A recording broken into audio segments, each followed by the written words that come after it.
गणतंत्र दिवस पर दिल्ली में किसानों के उग्र आंदोलन की चौतरफा आलोचना हो रही है। यहाँ तक कि लाल किले के अंदर एक प्रदर्शनकारी ने पोल पर अपना झंडा लगा दिया। राजनीतिक दलों का कहना है कि हिंसा को किसी भी रूप में जायज नहीं ठहराया जा सकता है।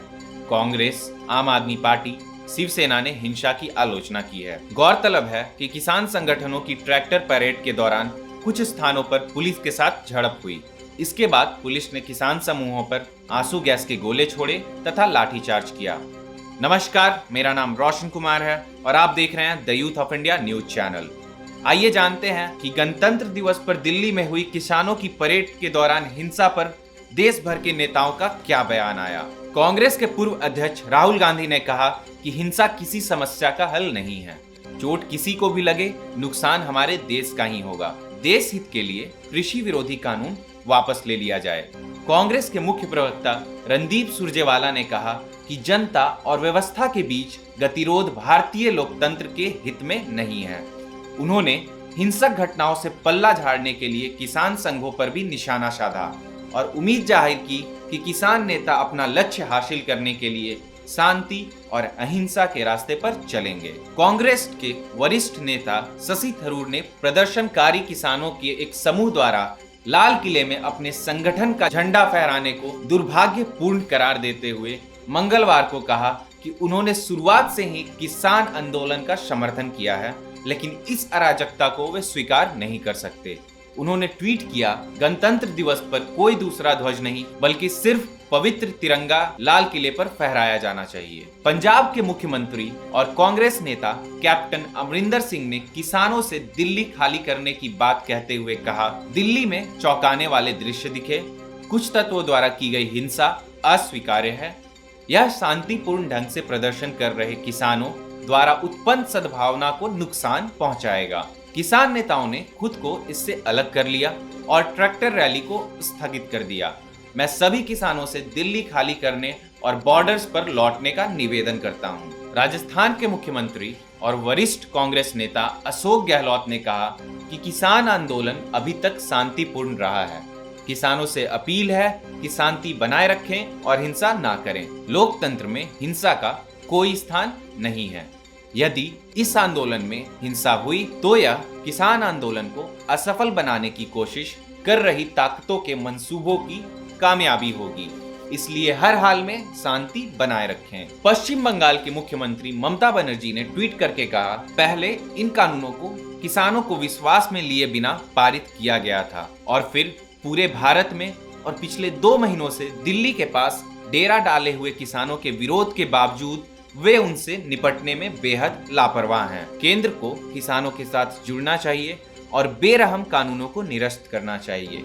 उन्होंने कहा कि दिल्ली की सड़कों पर होने वाली चिंता और दर्दनाक घटनाओं से बुरी तरह परेशान हूं। केंद्र के असंवेदनशील रवैये और हमारे किसान भाइयों और बहनों के प्रति उदासीनता को इस स्थिति के लिए दोषी ठहराया जाना चाहिए। एनसीपी के अध्यक्ष शरद पवार ने कहा कि पंजाब, हरियाणा, पश्चिमी उत्तर प्रदेश के किसानों ने अनुशासित तरीके से विरोध किया, लेकिन सरकार ने उन्हें गंभीरता से नहीं लिया।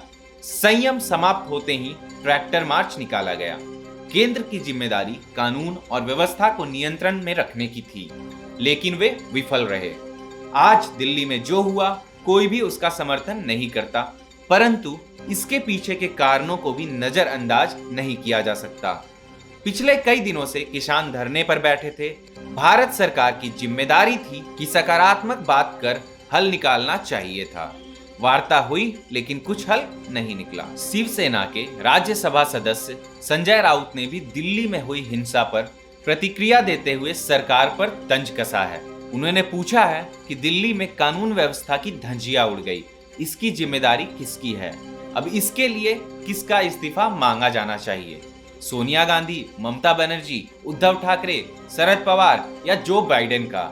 राउत कहते हैं कि दिल्ली में जो कुछ भी हो रहा है उसकी जिम्मेदारी तो किसी को लेनी पड़ेगी। हालांकि उन्होंने कहा कि लाल किले पर तिरंगे का अपमान सहन नहीं किया जा सकता है। वाम दलों ने ट्रैक्टर परेड के दौरान हिंसा की आलोचना करते हुए कहा कि स्थिति इस हद तक जाने के लिए सरकार जिम्मेदार है। माकपा महासचिव सीताराम येचुरी ने ट्वीट किया, किसान 60 दिनों से अधिक समय से शांतिपूर्ण ढंग से आंदोलन कर रहे थे। उन्हें दिल्ली आने की इजाजत नहीं दी गई और 100 से ज्यादा किसानों की मौत हो गई। किसानों की कानूनी मांगों के प्रति सरकार जो रवैया दिखा रही है वह सही नहीं है। भाकपा महासचिव डी राजा ने भी कहा कि हिंसा से किसी समस्या का समाधान नहीं हो सकता। उन्होंने कहा कि इन घटनाओं को टाला जा सकता था, इन घटनाओं के लिए सरकार जिम्मेदार है। आम आदमी पार्टी ने दिल्ली में हुई हिंसा की निंदा करते हुए कहा कि आज की हिंसा की हम कड़ी निंदा करते हैं।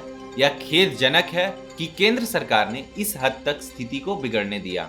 पिछले 2 महीने से आंदोलन शांतिपूर्ण रहा है। किसान नेताओं ने कहा कि जो लोग आज हिंसा में शामिल थे वे आंदोलन का हिस्सा नहीं थे और वे बाहरी तत्व थे।